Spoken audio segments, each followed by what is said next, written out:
happy Friday. At least it's a happy Friday for hopefully as many people as possible, but given the state of geopolitics, probably not as happy a Friday as it otherwise could be. What am I blathering about this time? Well, just like my clickbait-inspired title is asking question-wise, I'm wondering, are we really giving up on Ukraine? Because the recent news regarding potential foundations for a peace deal between Russia and Ukraine and everybody else doesn't really seem to be inclined to favor Ukraine's position as the aggrieved party, and seems to be trending in the direction of peace at any price, which is what Neville Chamberlain is very famous for saying in 1938 when he was appeasing the Third Reich prior to the invasion of Poland by both Nazi Germany and Soviet Russia in 1939, the real kickstart for World War II. I find myself wondering, now I have to preface this, I am not completely up to speed on all the latest strategic data. I don't know who's doing what, I don't know what's happening. I haven't been reading enough of the news to really consider myself fully educated on the situation, but the surface level that I'm seeing, I'm looking at it one of two ways. On the one hand, we seem to be trending in the direction of a peace deal that, in my estimation, my supposition, my speculation, will result in a divided Ukraine, much like East and West Germany during the Cold War from 1945 to 1991, where there was West Germany, which was controlled in three sectors by the US, the UK, and France, I believe, while East Germany was controlled by Soviet Russia, and then Berlin, of course, was divided between East and West Berlin. Forgive me, I've got a bit of a lingering cough, some dry throat action, some phlegm that wants to work every now and again, so apologies for the throat clearing here and there. But we seem to be trending in that direction on the one hand, where Ukraine gets split up to create a buffer zone between the rest of continental Europe and belligerent Russia. That's on the one hand. On the other hand,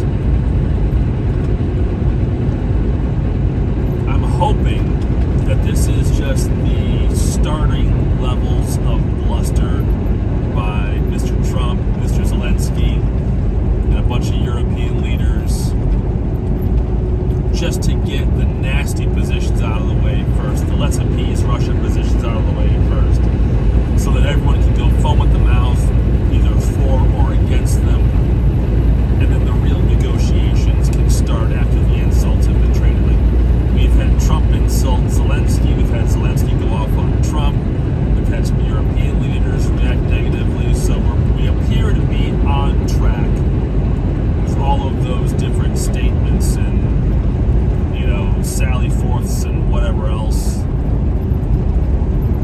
that now we should be moving into phase 2, which is where we start, the different negotiating teams start really looking at the situation from more than just one or two perspectives, and they start looking at a real foundation for a peace agreement. Because the first round of statements, like I said earlier in this video, they do not seem inclined to favor Ukraine's position. I'm hoping that does not mean that the end of all of this will not see Ukraine more aggrieved than it already has been. I mean, Russia still largely, as far as I'm aware, Russia still largely controls Donetsk and Luhansk, which are two resource-rich,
that's the true U.S. endgame, to restore Ukraine to its pre-February 2022 invasion border status.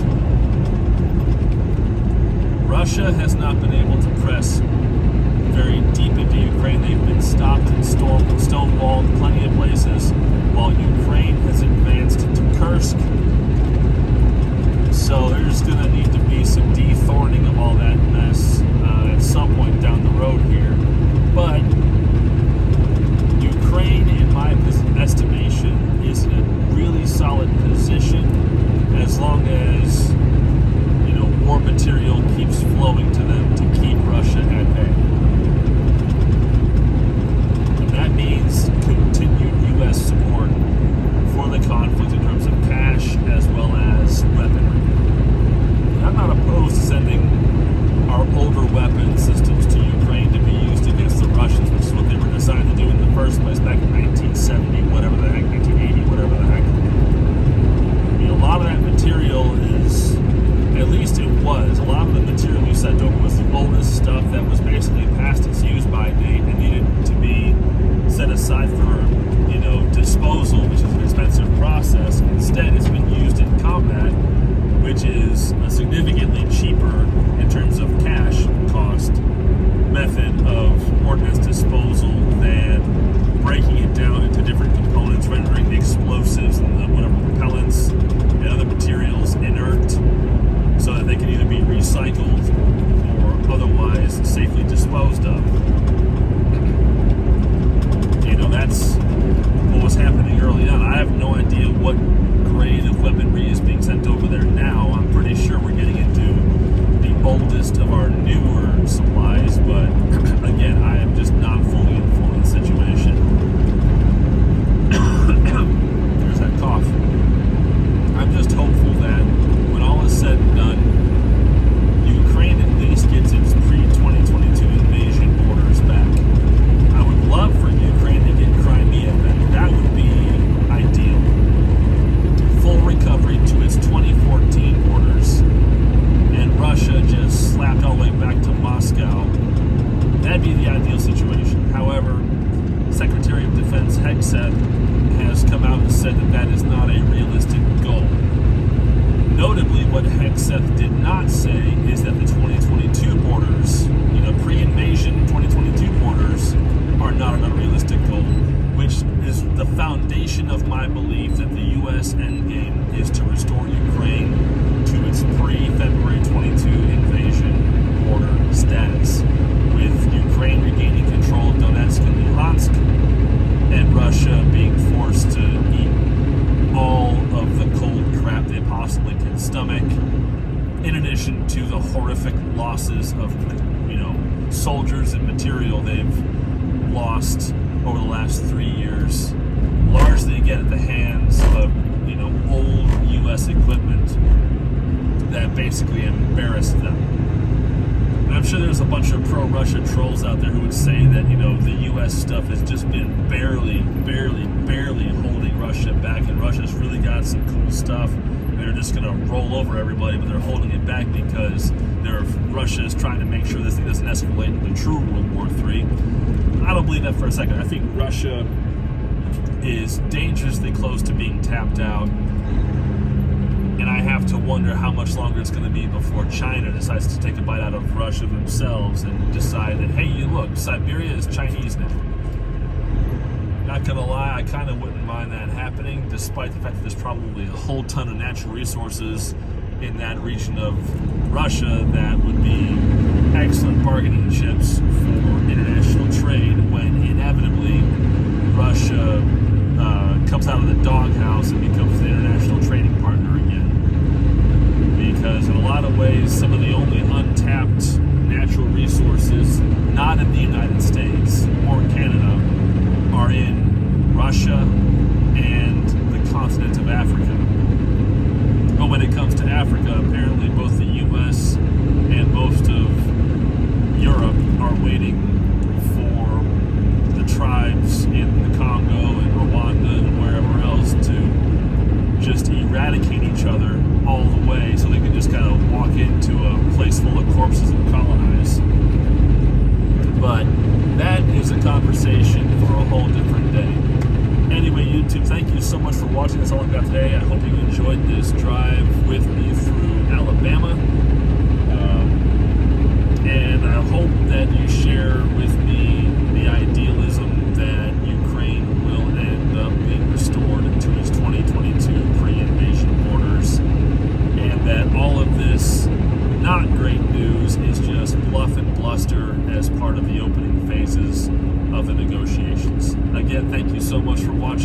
we'll see you down the road.